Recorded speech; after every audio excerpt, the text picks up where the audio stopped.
Shalom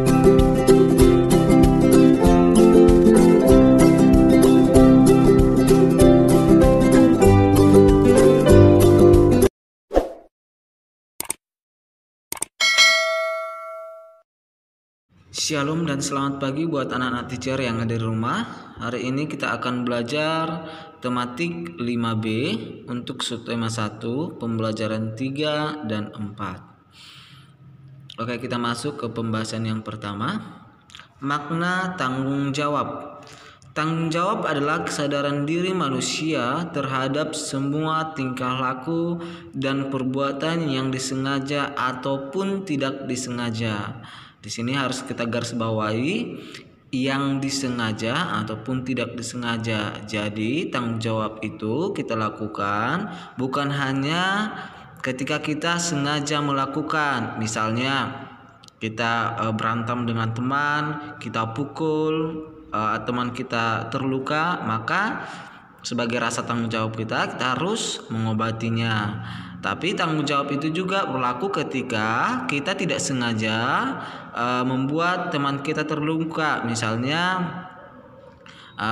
tanpa sengaja kita senggol teman kita, jadi teman kita terluka, maka kita harus bertanggung jawab juga untuk mengobatinya. Oke, yang kedua kita masuk ke contoh-contoh tanggung jawab. Yang pertama, tanggung jawab sebagai makhluk Tuhan. Contohnya, rajin beribadah, berbuat baik terhadap sesama, selalu bersyukur dan menghargai orang lain yang sedang beribadah. Yang kedua, tanggung jawab sebagai anak. Contohnya, berbakti kepada orang tua, belajar dengan sungguh-sungguh, merapikan tempat tidur, serta bertutur kata dengan lembut dan sopan. Yang ketiga, tanggung jawab sebagai siswa. Contoh tanggung jawab sebagai siswa: memakai seragam, datang tepat waktu, mengumpulkan tugas, melaksanakan piket, dan jujur saat mengerjakan tugas. Yang keempat, tanggung jawab sebagai anggota masyarakat. Contohnya, gotong royong membersihkan lingkungan, menjaga keamanan lingkungan, dan membantu tetangga yang kesusahan. Yang kelima, tanggung jawab sebagai warga negara.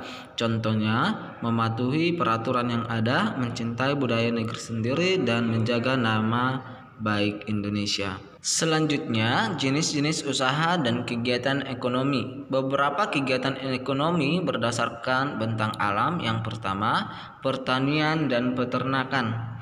Daerah pegunungan biasanya memiliki tanah yang subur dan udara yang segar. Tanah yang subur dimanfaatkan oleh masyarakat untuk kegiatan pertanian dan perkebunan. Sebagian besar masyarakat di daerah pegunungan berprofesi sebagai petani. Petani menanam berbagai jenis tanaman seperti padi, sayuran, dan buah-buahan. Selain bertani, masyarakat di pegunungan juga beternak hewan seperti sapi, kambing, ayam, dan burung. Yang kedua, perikanan.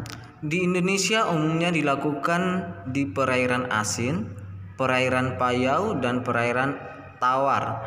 Perairan asin terdiri atas lautan. Contoh perikanan air asin yaitu ikan tuna, ikan tongkol, rumput laut, dan garam.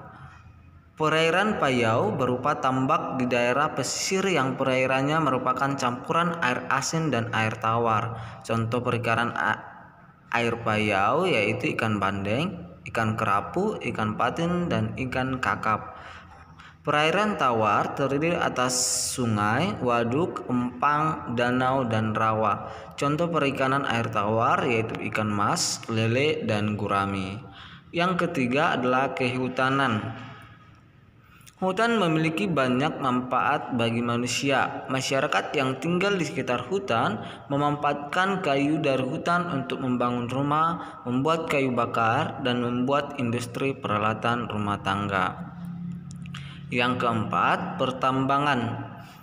Kegiatan pertambangan merupakan kegiatan menggali dan memanfaatkan hasil logam dan non-logam yang terkandung di bumi, seperti emas, perak, tembaga, aluminium, minyak bumi, dan batu bara. Hasil pertambangan ini banyak dimanfaatkan untuk membuat perhiasan, alat-alat rumah tangga, dan bahan bakar.